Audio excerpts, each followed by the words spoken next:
I, 39F, am married to Dave, 44M, and he has a son named Avery, 19M, and an ex-wife named Diana, 42F. Avery has always been hostile towards me, blaming me for his parents' divorce, despite his dad not meeting me until 3 years later. I have tried my best to spend time with Avery and been respectful of all the boundaries he set. However, Avery still hates me. It was fine with me, as long as he didn't treat me poorly because of his hatred. Well, Avery started treating me poorly when he found out his dad was marrying me. He threw a fit, claiming his dad needed his permission before marrying me, and that he wouldn't come to the wedding. His dad and I let it slide, and we sat down with Avery and Diana to try and figure out why he was upset. It didn't work, and Avery refused to see us until the wedding. At our wedding, Avery objected to us being married in front of everyone and later asked to make a speech. In his speech, he told everyone what a horrible person I was, that I was responsible for his parents' divorce, and that I was a dirty homewrecker. Dave drove Avery back to Diana's, but the damage was done, and several wedding guests assumed Avery was telling the truth. My wedding night was ruined because of this, and a good part of my family refuses to speak to me despite my explaining to them that this was not the case. Avery has continued to treat me poorly since then. Once, he got mad at me and dropped my cat off a shelter 2 towns over, refusing to tell me where he was until he'd been put down. I wanted to keep my wedding dress after the wedding, and he tore it to shreds. These are only 2 examples of the mistreatment that Avery has done to me over the years, and sadly, there's many more. The last straw happened last Wednesday. Dave and I had Avery over for dinner because Avery actually wanted to come. Long story short, when I went to get dessert and Dave wasn't there, Avery confronted me in the kitchen, began screaming at me, and told me that I was a horrible person, along with some other not-so-nice things. Dave eventually came in, Avery left, and I got upset. I told Dave that I was tired of his son constantly attacking me and treating me poorly because of something he knows didn't happen, and that I'd put up with his behavior for the last 6 years. I told him that he had to make a choice between me and Avery because I wasn't putting up with Avery's mistreatment any longer, and if it was a requirement of being married to Dave, I'd be filing for divorce. Dave told me it wasn't fair to make him make this decision, and I told him it might not have been fair, but it wasn't fair of him to let his son harass and attack me for years. Update 1. To start, about 2 weeks after my post, Avery seriously injured me. Dave allowed him to spend time with him, and I was making myself lunch. To make a long story short, Avery grabbed a knife from the knife block, and I had to be rushed to the hospital. He didn't try to delete me, he just wanted to cause great harm to me, and he did. I filed a police report, but Avery said I harmed myself to get him in trouble and there wasn't enough evidence to make an arrest, and somehow Dave was furious with me for reporting it in the first place. As soon as I was released, I ran. I'm currently staying with my sister and am safe. I filed for divorce, and I'm working on getting a restraining order. I'm also going to work on getting myself into therapy once the world isn't going crazy, though that might take a while. I definitely need it. To those who are calling me just as bad for not leaving right away, I know, I'm a huge pushover, and way too much of an optimist for my own good. I'll answer some questions from the previous post. I would have answered them there, but the post was locked because people can't be civil. What age was Avery when you and Dave got married? He was 17 at the time, but I've known him since he was 13. I dated Dave for 4 years, and I've been married to Dave for 2 years. How did Avery just drop my cat off at a shelter? The shelters around where I live are high deletion.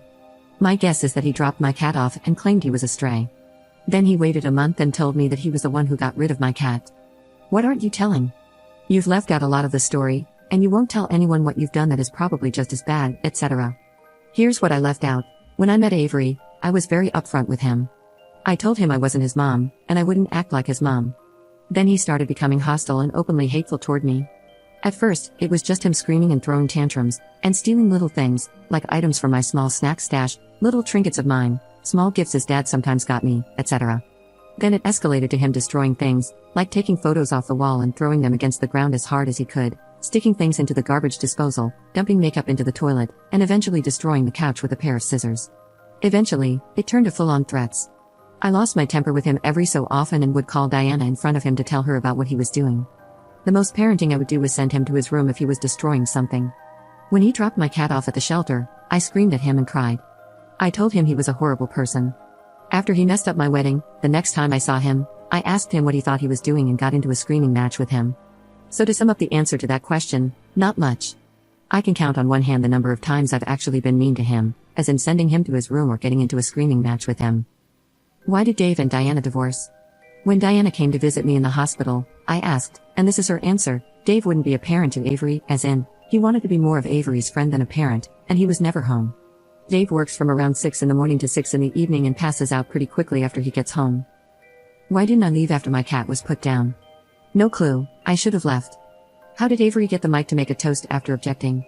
Dave thought his precious angel was just having a hard time and would shape up. Update 2. I've officially been divorced for 3 months and just got my restraining order against Avery, who is currently waiting for a court date because he broke into his mother's house. Avery tried getting a small arm from Diana's safe and got caught on camera doing it. I'm far away from it all, and I'm glad at this point. Update 3. Dave apparently ended up dating someone else after our divorce was finalized. I found out through Facebook. He stayed with this woman for about 2 months, and then they broke up. I actually happen to know the reason why because she made a post on her own account. Avery showed up at her house threatening to delete her while he was intoxicated. This happened at around the same time he got caught trying to steal from Diana's safe, so I'm just going to put 2 and 2 together and say that I think I know why he went for the small arm. Avery ended up being arrested for it, though I don't think he was charged with anything. If he was, I don't think he had to serve any time. This happened about a year ago, and about 3 months ago I got a call from Diana. We didn't talk much after I left because I believe she figured it would be easier for me to not have to hear about any of that anymore. Avery ended up passing away, and it was ruled a self-deletion, though they're not exactly sure if that's the case. It happened at a party, and that's what everyone else said apparently. Somehow, he ended up with something dangerous, and they think he deleted himself. I'm not sure I totally believe that, but I don't want to think about it too much. It's definitely plausible. Avery spiraled pretty badly after I ran. I feel somewhat sorry for Dave, but I mostly feel sorry for Diana. Their kid was an awful human being, but they didn't deserve to go through the pain of losing him. No matter how I felt about him and the awful things he did to me, I couldn't bring myself to feel happy that he's deleted. I'm relieved, if that makes sense, but I'm not happy about it. It feels like it would be wrong to be happy about it. I did end up getting myself into therapy after I got settled.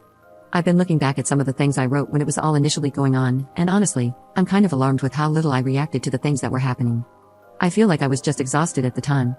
I brought it up to my therapist, and she told me it was probably just my way of trying not to break down with everything happening around me, but I'm in a much better place now. I'm looking into getting myself a new cat, and I've even opened myself up to the idea of dating again. That being said, I don't think there will be another update. I might post some pictures of my new cat, but I'm happy to say that the chapter of my life with Dave and Avery in it is over and far behind me.